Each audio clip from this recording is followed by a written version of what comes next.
Peace, peace, people. My name is Kymani Jade, Kymani Jade for short, and you've tuned into More Lyrical.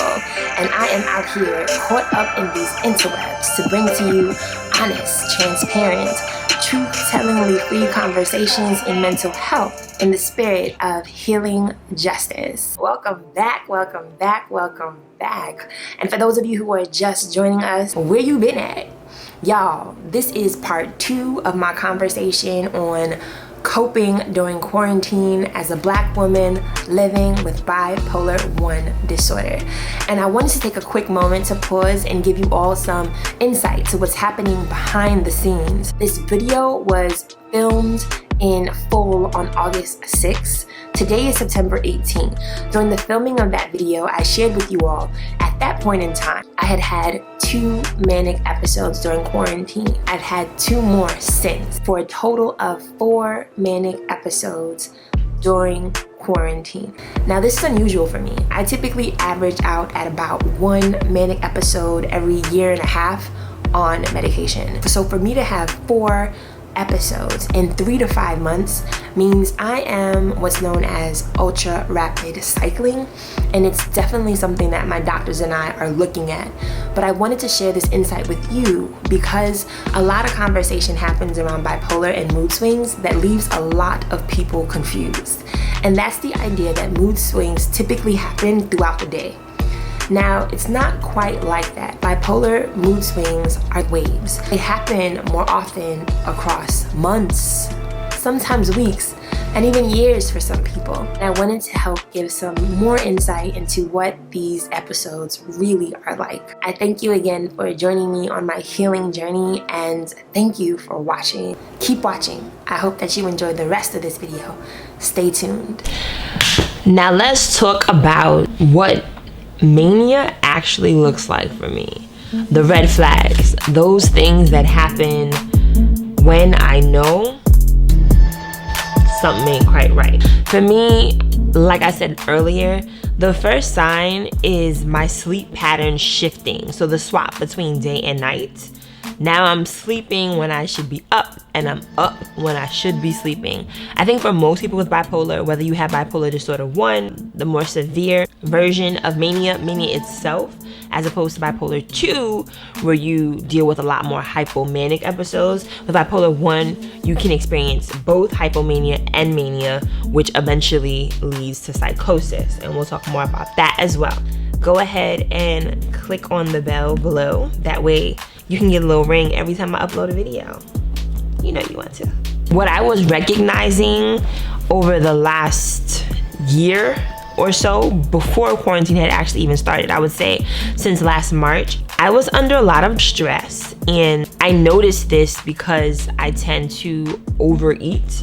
I am definitely an emotional eater. What that looks like for me is almost extreme and rapid weight gain. For example, between March of last year, 2019, to November of 2019, I gained about 25 pounds. No exaggeration. That's when I knew that something wasn't okay. Literally, I found myself eating to fill a physical gaping hole inside of me that could not be filled by my belly.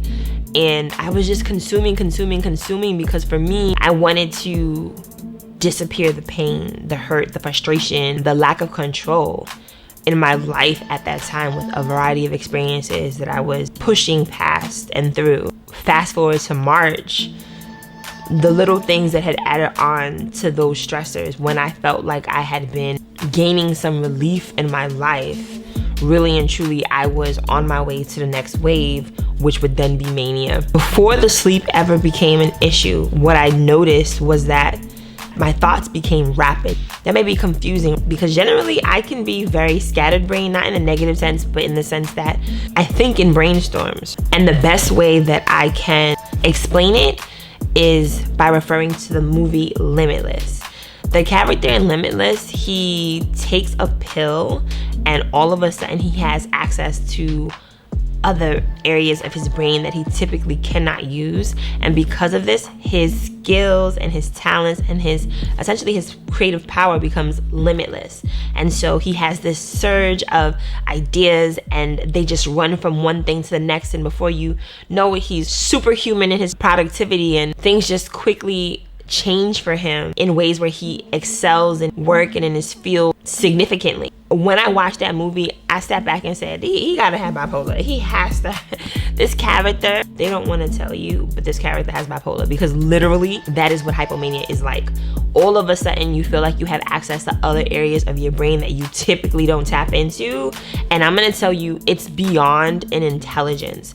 There is also this connection to a supernatural, super consciousness. That is where there's the detachment from reality as we know it. Before then though, before things get really excessive, there's just this flight of thoughts that come out of nowhere, and you make connections from every and anything. You can be reading a book and all of a sudden you're reading between the lines, and those thoughts are taking you to other thoughts, and those other thoughts are taking you to other thoughts, and next thing you know, you're about to open up a school. And it's not that it's unrealistic, because when you come back down from that high, so much of what you've thought of and envisioned is what inspires creative people who are often thought as geniuses and brilliant to be visionaries, because these visions come to you when you're having lucid, vivid dreams. These ideas come to you when your synapses are just going off crazily. Now you've thought up things that you would have never imagined on your own. Now we hear about all these geniuses of days gone past who may have potentially had schizophrenia or bipolar, which is why I think this is a very interesting condition and not to be thought of merely as an illness. For one,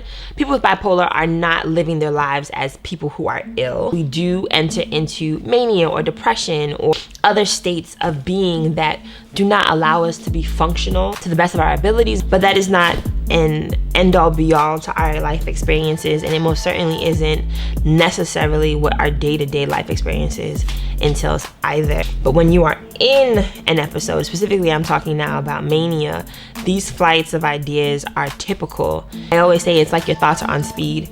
Not that I would know, because I don't even really know what speed is. It just, metaphors. Because those ideas are so rapid and consistent and throughout the day, anything you consume, whether it's watching television or watching media online, again, you're reading or you're just moving about your day, you are getting so many ideas that oftentimes it can turn into messages that you're receiving.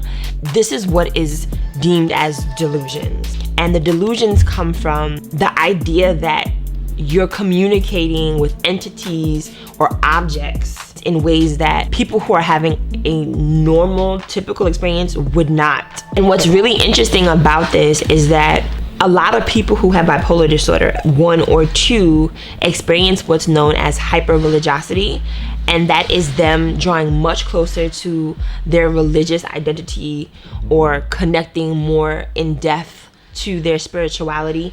Some may envision themselves through grandiose thoughts as messiahs in their own right. While this can be excessive and this can be extremely irrational given the case, it's not hard to imagine that when you're in a state that you're operating on a frequency that expands your senses in such a way that they become hypersensitive, that you can now tap into the all that is spoken of in Taoism and across multiple spiritualities in ways that, let's say, monks would practice for months to be able to tap into. And I'm not saying that people who have bipolar are out here superseding monks, but equally to that, I would definitely want to spotlight that what people experience with bipolar is often pathologized. And I understand why when we think about the clinical understanding of these experiences, but when we really consider the cultural and spiritual elements of these experiences, we can expand our view and have a much more comprehensive understanding of what people are dealing with. And that is the lens from which I'm approaching all of what I experience with bipolar. And I'll delve more into that in a moment. And since you're still here though, how about you like this video? I'm out here giving you my heart, my soul, and my spirit, all my tea, you know, on me, my personal life, and ting. So just like the video, because I want to do more of this, and I want you to know that I'm still here when you're looking for me.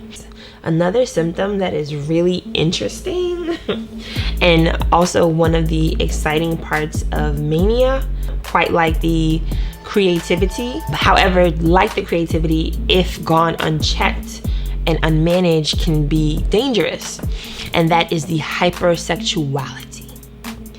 Now, in a partnered relationship, this could be a lot of fun. It can lead to a lot of risky sexual behavior, and you may make decisions that you typically would not make if you were at your baseline, in your right mind, as it said.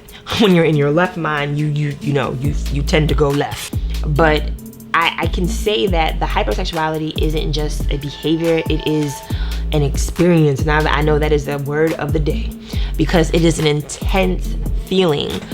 I would say for people who understand what it is to ovulate and the sensations that run through your body during that time, both men and women may understand what it is that I'm referring to. It's like that. It's that intense werewolf-like desire for sexual activity and sensuous intimacy that you would experience when you're ovulating and your body is ready to procreate, multiplied by Molly and ecstasy. Again, not that I would know, because I don't do drugs, and no judgment, because honestly, in the time that I have lived with bipolar disorder and what I have seen in and outside of the hospitals, I really do liken the dependency on medication with bipolar to what I see in a lot of addicts who are taking illegal drugs, oftentimes to self-medicate for a number of reasons. And when I see that connection, it really removes the judgment from my thinking, because I know what it's like not to have access to my medication and be deeply concerned about how I'm gonna manage my symptoms. And if you've never had access to medication, or if you don't have access to healthcare, my medication out of pocket without insurance can go up into the thousands. If you're using alcohol or any other form of drug to get through your pain, I get it. If you stay with me, I'll be here on the other side of your sobriety. We are all out here trying to make it. There is no shame in your pleasure or pain. I'm just out here trying to cultivate some healing and some joy. So stay with me. The other thing to really take notice on is the change in your appetite. Now, I talked about how when I'm dealing with stressors and I'm trying to ward off depression or dealing with functional depression, I tend to overeat. You may have noticed this is not like me just getting older. This is me dealing with life. But when I'm going through mania, the complete opposite happens, and I lose all of my appetite, all of it. In other words, I can go multiple days without eating at all. Oftentimes, I'm still well enough in my mind that I may eat a potato for the day, like boil a potato and eat that for the day out of necessity, because I'm at that point eating to live as opposed to living to eat. And when you're in the hospital, this is why they try to create structure around your day. So they make sure that you're leaving your room throughout the day. They have a little schedule of activities that you can get involved in, and oftentimes they're checking off how many activities you've done to assess whether or not you're stable or you're coming to. And one of the activities is they're ensuring that you're eating. So they're creating the schedule where you're eating at the same time. You have snacks twice a day. Being home, and I'm trying to recreate the same system and environment or atmosphere of recovery. It's really important that you're sleeping and you're eating, because whatever you're eating is fueling your mind. We really talk a lot about food deserts and the impact of media on the type of food consumption in the United States, the standard American diet. We talk a lot about healthy nutrition. Much of it comes out of diet crazes, but really and truly, and I've talked about this in my videos before, you can watch it here, the food we consume does feed our body, and it does impact our mind. There's been studies that the keto diet is actually helpful for people with bipolar. If you don't believe me, watch Dr. Tracy Mark's video here, and she can break down the why. Now, I've tried the keto diet, and you know, I just like to enjoy all food groups. I was a raw vegan before for a year, and it was fun and it did my body delicious. But I live here in New York City. That is just not happening out here. And if you're doing it successfully, blessings to you. Shout out to Royal Christina. But what is so interesting is that these manic experiences, again, expand your mind. They unearth repressed memories, they unearth regressed memories, and it all comes back to you. This last episode, I felt like I figured out my entire life. It was like my life flashed before my eyes, but in slow-mo. So I remember one time I was in bed and I just lied there. Every single life experience, so many of the traumatic experiences in my life that I, to this day, would prefer not to remember, came to mind. And I just made the connections and realized, wow, this is what I suppressed. And you know, this is probably why I'm acting the way I'm acting, or I'm responding the way I'm responding in these unique scenarios. And so I would say those are the positive elements. This is why a lot of people liken their manic episodes to a spiritual experience, because people will meditate and try to tap into their third eye to have these kind of experiences. They're very much so similar to the conversations around Kundalini energy. It is definitely something that I hope more people are researching, the intersection between psychiatry and spirituality, especially from a cultural anthropological perspective. And that's more of the work that I want to do too, seriously. The intersections of theology and cultural anthropology with regard to women in madness, psychiatry, throughout the Caribbean, especially across the transatlantic slave trade. Like, what are the spiritual systems that we had to abandon or chose to abandon, and how much of our indigenous knowledge, practices, and medicines did we lose in that process, are being kept, held safe, and protected in secrecy, or have transformed in that silence. And I think that if there could be a marriage of the two, we'd really do so much better for our humanity. And that's across ethnicities, nationalities, cultures, and races, because we've all had to adapt and evolve. And I believe that these states of consciousness, these belief systems and traditions are universal, and they may be unique to different peoples. But I think that we can see, even today, in today's religious systems and spiritual systems, a commonality. There's a common thread. And for some reason, madness, psychosis, delusions, all of which can also be explained through the clairs, for example. The clairs are when you have accessed this super consciousness, you're in an alternate reality. We're in and out of these alternate realities. This is when people say that they can communicate with different energies, which oftentimes would be likened to the delusions and the messages from different entities and so forth and so on. We talk about the six senses, right? So we have the five senses, which are magnified through the experiences of the clairs. And then of course the sixth sense, the third eye, is now on 2020. You have this heightened state of intuition. So if you explore the clairs, they talk about clairvoyance, clairsentience, clairaudience, claircognizance, clairalience, and clairaugustance. I got through that list with a lot of support from Google.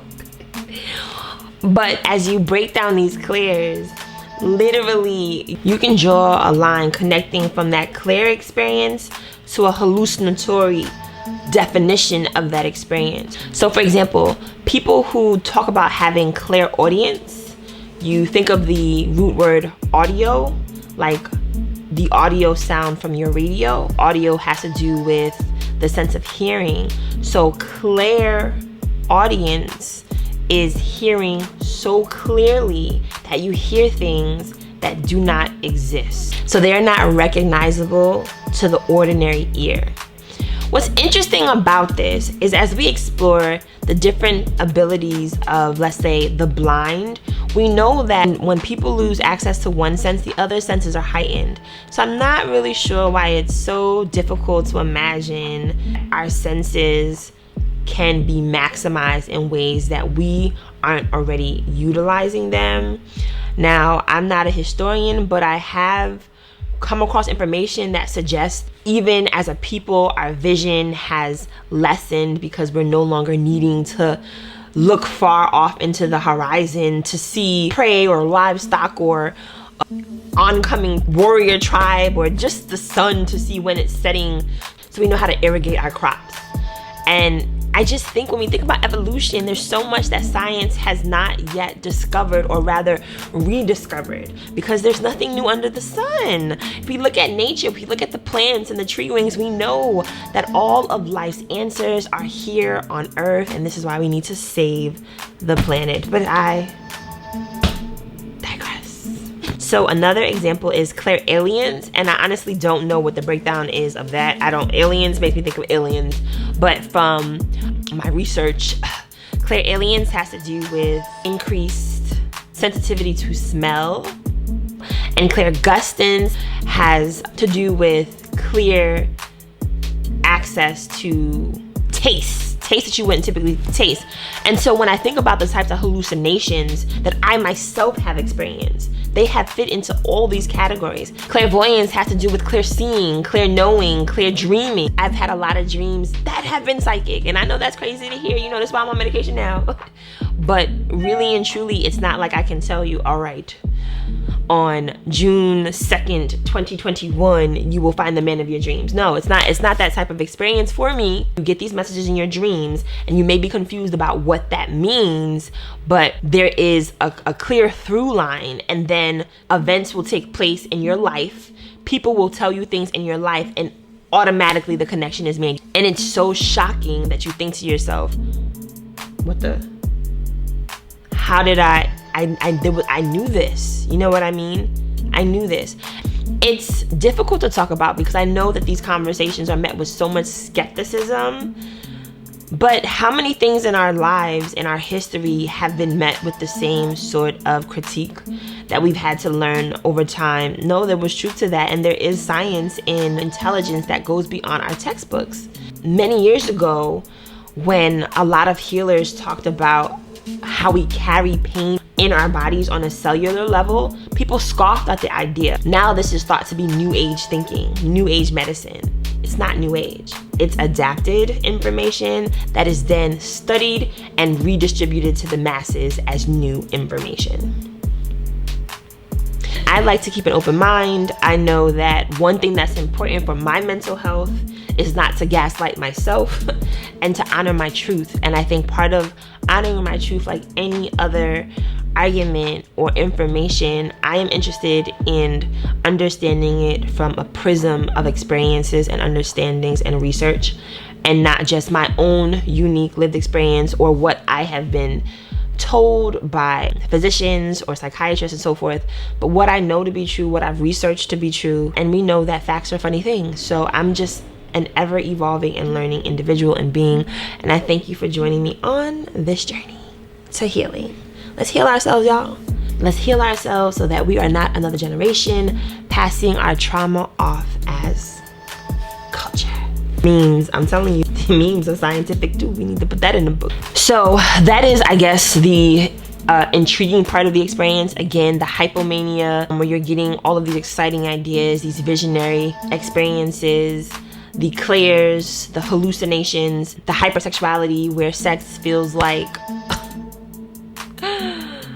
a superpower, you know what I mean, itself. The deeper connection to your spiritual self, the all, the universe, your ancestral heritage, God, Allah, Buddha, whomever you feel guided by, even if you're not personifying that abstract entity, being, energy, whatever you connect to, that is something that you have more open access to when you're experiencing mania. Just ask Kanye. Don't come at me, it's just a thought. At some point though, all of that hits the fan, because if it's not managed well, and I know that there are plenty of cultural practices that guide people through this.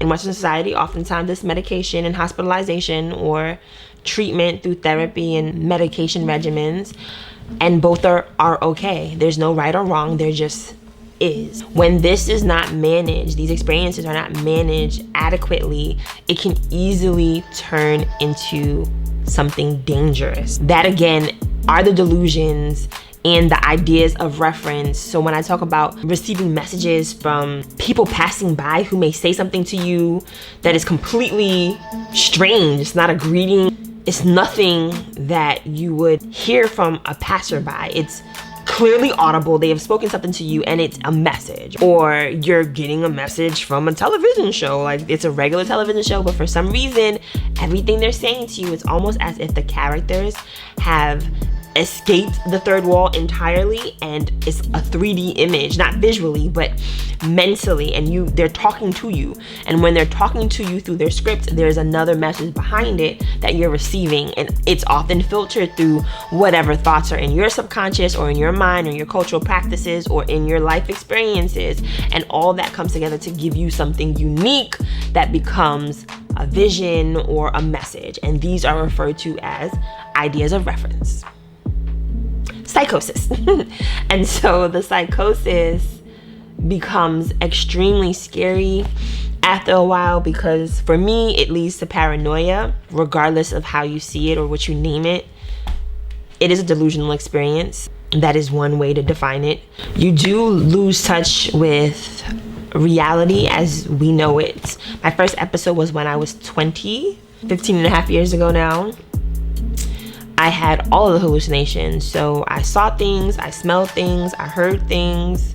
Actually, I don't think I tasted anything, but I did hear multiple voices in my head that no one else heard. Some of these symptoms continue to this day, but honestly, the condition has aged along with me, matured along with me, and evolved. I'm no longer afraid of otherworldly experiences. They make more sense. It's almost like a bookmark in your life, each episode. Each time you have an episode, things come back to you. When you come back to baseline, a lot of it shifts to the back of your mind. Like, you forget. It's almost like you black out. Well, for me, because everyone's experience is very different, I have to say. But for me, it's not that I forget completely. The part that you can't forget is having to come back to your regular normal life and pick everything back up that you had to abandon while you were in that mind frame, and are returning to a state of rehabilitation, right? Where you can rehabilitate to reality as we know it. But when you're back in that manic state of mind, all that comes back to you. I've lost count. I've had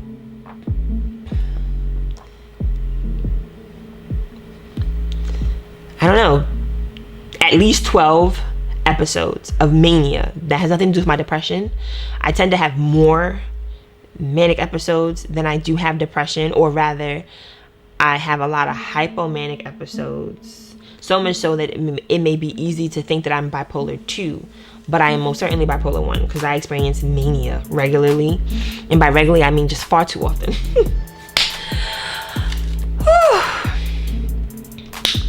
Yeah, we're gonna do away with the term high functioning. I would be considered someone who is living with bipolar and able to function to a high degree independently, which ultimately means I don't need as much support. However, that is misleading, because when I am experiencing the symptoms of my bipolar, I need a lot of support. And it's often difficult to connect to because I don't appear like I need the support, especially because bipolar in and of itself is an invisible disability. So people don't be understanding that you're out here challenged and struggling, which shows up in my work. Another symptom of the bipolar, and I think this is the space between hypomania and mania, when you're having those rushing thoughts, rapid thinking, sleepless nights because you can't sleep because you keep getting all these ideas, that sort of thing, where the artist is up at 3 a.m. and the artist never sleeps. Bruh, sleep, sis, get you some naps. What did the Nap Ministry said? Rest is resilience. Rest so that you can heal, so that we can be a part of the revolution. Okay, so yes, another part of that is a high degree of distractibility. In fact, a lot of people who have bipolar, especially adults with bipolar, have comorbid experiences with ADHD, which means they're duly diagnosed in such a way that they have adult ADHD and bipolar, one or two or the others along the spectrum. And oftentimes it can be a misdiagnosis because a lot of the symptoms of bipolar look like the symptoms of ADHD. So there's a high degree of distractibility, lack of focus and concentration. When I'm dealing with those symptoms, I can't write at all, right? And I am a graduate student. I am a creative writer. These are things that I need to be able to do even at work. Drafting up a professional email or document is important, and I can't write. I might be able to do one and not the other. So I might be able to work on emails at work and not be able to do any sort of creative thinking to write a paper, for example. It's a combination of the anxiety, the lack of focus, the rapid thought. So when I do write, you look back on the document, you read it, and you just wonder, what the hell is this? It just seems like someone has vomited all their thoughts onto the page, which is typically how I approach writing anyway, but no, to a degree where I can't even make sense of it. There are no segues. I'm no longer able to really make the connections in my mind to translate that onto the paper. Again, this is very hard to deal with, especially as a student, because not only am I on the graduate level, so the higher you go up, the less resources you have, but psychiatric disabilities are often marginalized and they don't have as many supports in the school system. At least that has been my experience. And we can talk about my college experience another time because that is a whole nother video. That kind of translates at work too, because when you're asking for reasonable accommodations for an invisible disability that is psychiatric, a lot of people don't take it seriously to begin with. When people think about mental illness, they stop at anxiety and depression. People don't take either of those seriously either. So for those of us who are living with what's considered more severe mental health conditions, it's even harder to access supports. I think often of people who are living with schizophrenia when I say this. Schizoaffective disorder, schizophrenia, borderline personality disorder, so forth and so on. There's so many experiences that deserve the spotlight. And we'll talk more about that another time, shall we? Another symptom is increased spending. For me, my bipolar condition is hereditary. I'm very familiar with the condition beyond my own diagnosis. Again, I was diagnosed 15 and a half years ago, but I have been close to the condition and how it shows up in individuals since I was a child. It looks very different in each person, but not to the degree where it's just like, oh my God, mine is not like yours. No, it's just that every person, like their fingertips, is unique, and so it shows up differently in each person. But there are most certainly a lot of commonalities as well. So it's interesting when it comes to overspending. I'm not really the type of person to overspend. I'm more of an overgiver. So I will give away resources that I don't really have to give away, because we know you can have money, but that doesn't mean you have money, right? That you have money to spend. And sometimes I can be a little loose at the fingertips. I'm way more likely to click on submit order than I probably should, but I'm not really the retail therapy kind of gal. I spend all my money on food. So I'm not really an overspender, but I definitely can see how the overspending happens. I'm not out here buying 1,000 socks. True story, I heard this on Dr. Tracy Mark's channel. I'm more often than not willing to give $45 of the $50 I have left to a veteran living in the train station. That's more my speed. Or I'll buy a plane ticket with my unemployment card for a friend. That's the things that I'll do.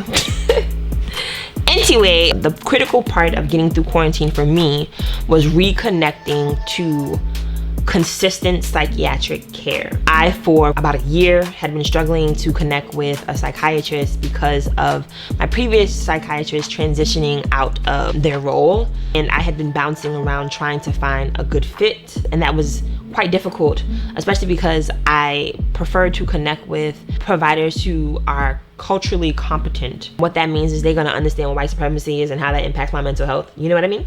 Long story short, it took me about a little over a year to do that. And I went through about 3 or 4 different psychiatrists, including mental health psychiatric nurses, to be able to connect to someone. They are not a person of color. but they are phenomenal. And I'm super thankful to be working with them. One of my psychiatrists had actually gone out on maternity leave. I wish her so well. And so it put me right back into this mental health psychiatric nurses care, and I'm really thankful to be working with them. Part of the challenge is that a lot of people wanting to escape COVID were going out on leaves, or hospitals were shifting protocols and shifting labor to different departments. So for me, in the midst of trying to find a stable provider, and my provider going on maternity leave, I was lost in the sauce out in these streets. And ultimately I ended up having to go to the emergency room for care. And as I said before, the hospitals are traumatic locations for me when it comes to my psychiatric health.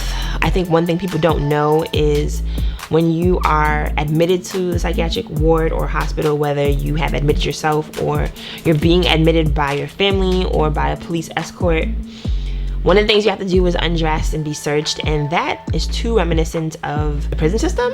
When I'm visiting a friend of mine in jail and I have to do the same, it's just, I don't want them kind of triggers in my life, you know what I'm saying? It's just, you know, the way that you're treated in the hospitals and on the wards, and you see the same patients in the ward with you at court. More stories to come, and just hit the subscribe button and we can stay together and we can talk more about this, you know what I'm saying? But right, so it's a lot, which is why I'm here to share my story. No, it's a lot, it really is a lot, and I hope that we can shine a large light on the psychiatric system in the US. So because I didn't have access to a psychiatrist, I knew that I needed to make sure I still had access to my medication, especially because I knew my medication wasn't enough anymore after 4 or 5 years. It just could not manage the amount of stressors that were in my life, and then go ahead and add a whole global pandemic to that, and poof, I'm sitting here with Puff the Magic Dragon trying to chief with homie and be okay, and I don't even smoke, you know what I'm saying? So what I did was I purchased my medication out of pocket, and I purchased 3 months supply because we didn't know how long we were going to be in lockdown. Fortunately for me, each 30-day prescription was $75, which is a lot of money, but I was able to swipe my card, my credit card, and pay that down over time. By the time I did finally secure my current mental health psychiatric nurse, we decided on a medication, but I had at that point lost my employee provided insurance and had not yet applied for marketplace insurance or Medicaid. And in that time, the only way that I could access the new medication, which would have balanced me out so I wasn't swimming through the waves of mania in and out of those manic episodes, was to pay for this medication out of pocket. It is a brand name medication. There's no generic form of the drug, and so there's no cheaper version, and that medication was over $1,100. Yeah, I wasn't gonna pay for that. That wasn't gonna happen, which again is why I understand why addicts are out here self-medicating by other means, taking pharmaceuticals on their own terms. It's hard out here for a pimp when you're trying to get money for the rent with your eyes on that white picket fence. I don't really need a white picket fence. I just need to be happy and whole, and I'm good, you know what I mean? You know what I'm saying? So yes, I needed to have 3 months supply of medication, which was my mood stabilizer, and I needed to get on an antipsychotic. Now what's interesting is that as someone with bipolar, I should be on a mood stabilizer and an antipsychotic, but the way the drugs are labeled by the Food and Drug Administration, the FDA, is different. I could be on an anticonvulsant, which are typically used for people who have seizures, or I could be on an antipsychotic or a mood stabilizer. It's just really interesting. And again, I'm going to reference Dr. Tracy Mark's video here if you want to learn a little bit more about different medications to treat bipolar and what that whole cocktail of ingredients can look like and mean for someone care. Shout out to Dr. Tracy Marks. I'm so thankful that she has entered the YouTube community. I'm thankful for the times and this culture shift, and I hope that it's more than a moment. I really do hope that it is a movement, and that we can continue to create stigma-free communities so that more people can step forward and get support for their mental health. I want to create communities of healing. I want to be a part of communities of healing. I want to have healing conversations. This is why I'm here, having this honest, transparent, truth tellingly free conversation on my lived experience with bipolar and mental health.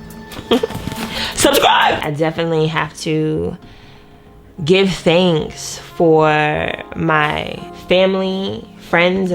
I'm triple blessed when it comes to my family and my friends. I really and truly am. I don't have it easy. You know, I'm definitely dealing with the same challenges that a lot of us deal with our friends and our family. But I know that I am surrounded by love, and honest, true, unconditional love at that.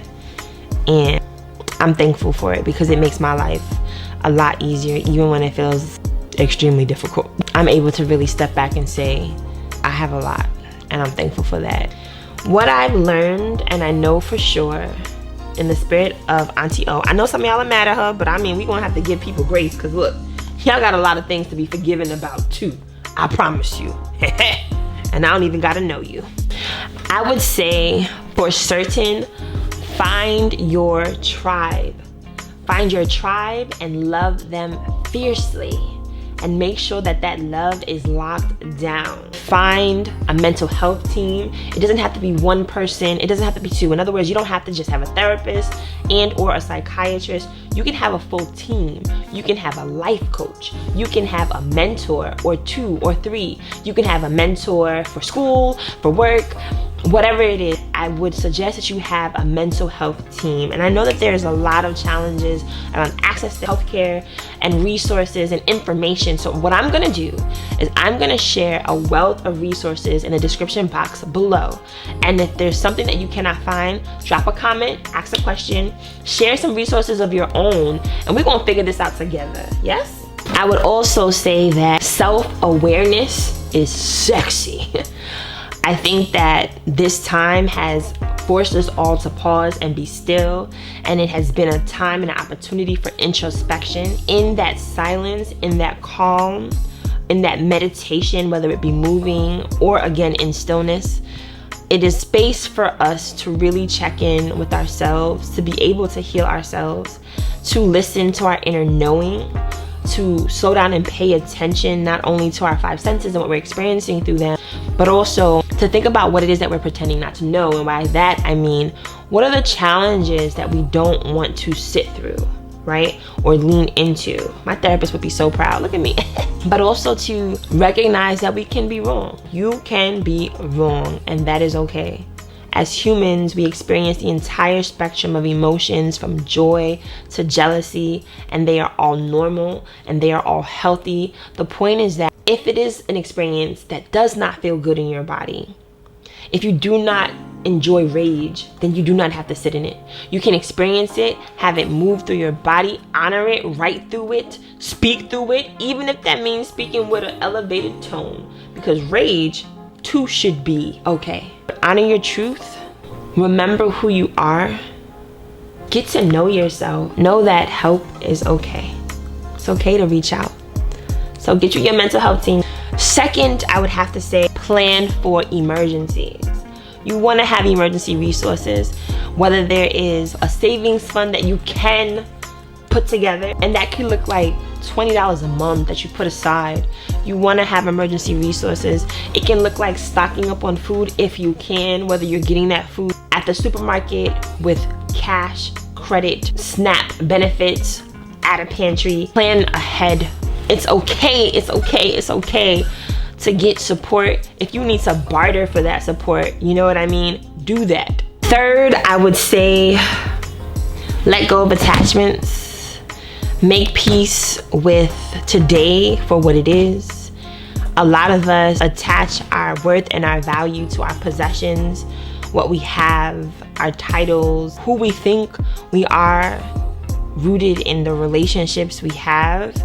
And when we lose those things, we then lose ourselves. And so the third self-care tip for me is to really just, again, to be able to honor myself and to know that I am complete and whole with or without my successes, accolades, relationships. I'm enough. I am enough. And even in moments when the world seems to have fell from under my feet, the entire world has just disappeared, I remind myself to give myself grace, give myself time, and to give myself back to myself. And last but not least, I have to echo this. Be still. Go within. Go home to yourself. Center yourself. Ground your naked, bare feet on the earth. Sit in silence. Sit in stillness. Breathe. Take time to quiet your mind and to slow down. With all of that, I would say, remember yourself, remember source, lean into your spirituality, and remember your ancestral heritage. You know, this was nice. Let's do this again. Go ahead and click the bell on the right, and I'll give you a ring next week. You're gonna be free, right? All right, well, subscribe and like the video. That way I know where to find you. Stay lifted, everybody. Go blessed and take care. Peace, peace.